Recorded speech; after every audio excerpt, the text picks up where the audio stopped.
Hey there, everybody, and welcome to this presentation on 5 reasons you don't like to be around people. I'm your host, Dr. Dawn-Elise Snipes.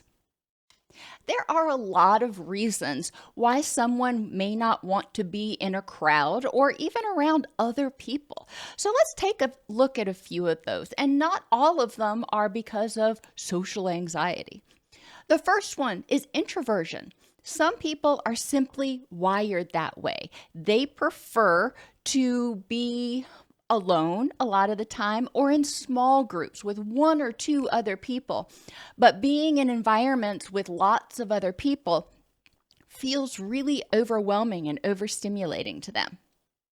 The next reason is a desire for a deep and lasting communication in what I call our swipe left world.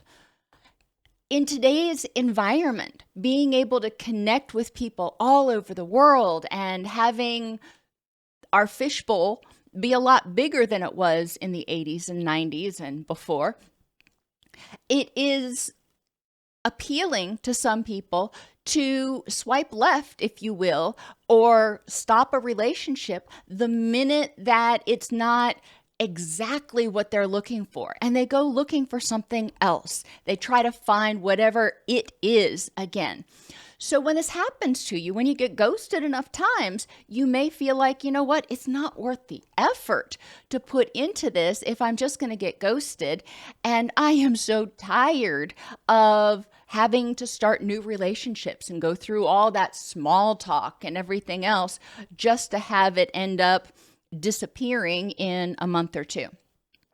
It makes sense. I mean, it takes a lot of energy to form relationships, and because of the prevalence of ghosting and swiping left, it can feel like it's just not even worth the effort, rather have a dog. Being highly sensitive is another reason people may not want to be around others. And it can be because they're highly emotionally sensitive.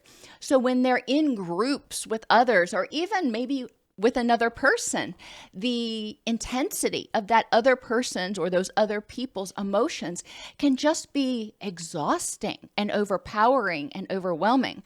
And if the person who doesn't want to be around others is already exhausted or stressed out, it's just that's more energy than they have to give. They need time to rest and recuperate. Doesn't mean they don't like other people, doesn't mean they don't want to empathize or be around other people. It just means at this time, that's just more than I can handle. Likewise, being physically sensitive can also cause you to not want to be around other people. And when I say physically sensitive, I'm talking about sensitivity to lights and sounds. When you go into restaurants, for example, there's a lot of bustling and noise and other people talking, and that can get really overwhelming for people who have sensory sensitivities. So we do want to be conscious of that. Smells are another thing. People who are really sensitive to smells may not want to go out into environments around a lot of other people who may be wearing strong colognes or perfumes or those sorts of things.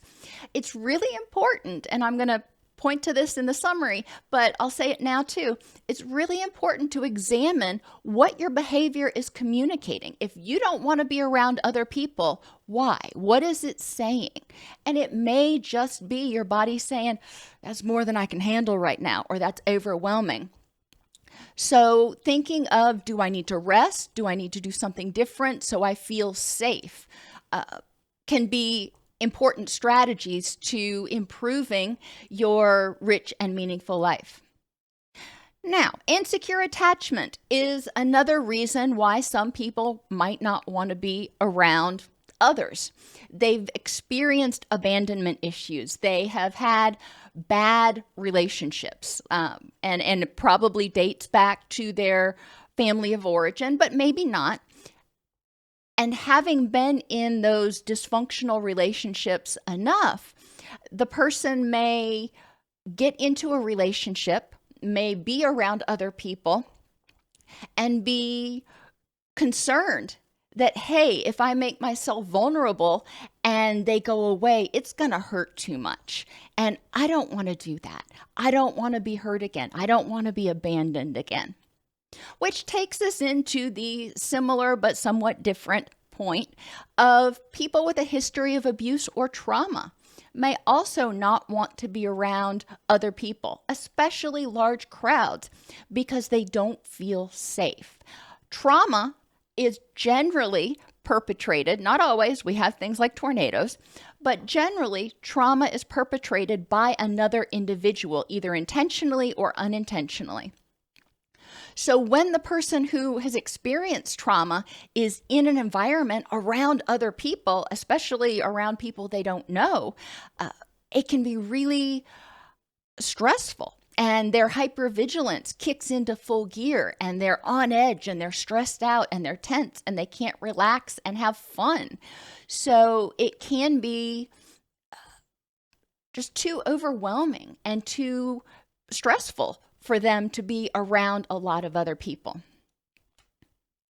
Not liking to be around people is not always the result of social anxiety or what some people call antisocial. It's not that the person who isolates or spends time alone necessarily doesn't like other people. Guess what? They may like spending time with themselves. There's a concept. Being content, spending time with yourself. They don't feel like they're missing out on anything. It's also important to recognize there's a continuum. There's the person who doesn't want to be around anybody ever, and they don't even like being alone, but they're more afraid of being around other people. All the way to the continuum of the person who just really craves being around others pretty much constantly and being the center of attention, and everything in between. We're all wired a little bit differently. We've all had different experiences. So it's important to not just make assumptions. Think about what your lack of desire to be around people is saying. When you're around other people, whether it's 1 or 100, is it too much stimulation for you? And if so, what can you do to mediate that? If you want to spend time with people, how can you mediate that so you're not getting overstimulated? Maybe setting time. So you're going to go out for 2 hours instead of, hey, come over to my house and hang out for, whenever. There's a big difference there. Going out instead of inviting people into your home is another way. If the people themselves can be overstimulating, it's another way of having more control and ability to effectively modulate that, because if you're out somewhere, you can excuse yourself and go home. If they're in your house, often it feels really uncomfortable to say, hey, I'm tired, I'm done, y'all need to go now. You can see how that might be more uncomfortable. But figuring out, what can I do? If I want to spend time with people, what can I do? If I get overwhelmed spending time with 6 people, maybe I need to spend time with 1. If it's too overpowering being in the same room with somebody because I'm a highly sensitive person, maybe I can do it through text. So it's not quite as intrusive, if you will, or palpable. If something somebody does is too stimulating, like they're wearing cologne that's too strong, well, obviously, virtual is a way to handle that. But if you want to be together in real life, it's important to communicate to them what is overstimulating. And while I'm on it, I know this is a whole nother tangent, but some people, when they get stressed, tend to become more sensitive to sensory stimulation. So the mere sound of somebody chewing or swallowing or doing something else can be really overpowering and overwhelming and annoying in certain circumstances, but not others. And if that sounds like you, and there's a term for it called misophonia, but I digress. If that sounds like you, and you recognize that sometimes it doesn't bother you, but sometimes it grates on your very last nerve, figuring out what the difference is so you can avoid putting yourself in situations where you're going to be triggered when you are vulnerable to that. And is your lack of desire to be around other people the result of feeling unsafe, feeling like you're going to be harmed, like you're going to be abandoned, like you're going to be criticized or canceled or whatever the case may be? That can be another thing. Or, as I mentioned earlier, is it something else, like just the fact that so many people have ghosted you? It feels like it's not worth the effort. Kind of like getting on the treadmill and running 6 miles but going nowhere. And then you get on the treadmill tomorrow and you do it again.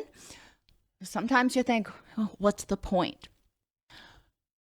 Recognizing the lack of desire to be around people is not necessarily pathological. Figure out what your body is trying to tell you and then take steps to respond appropriately.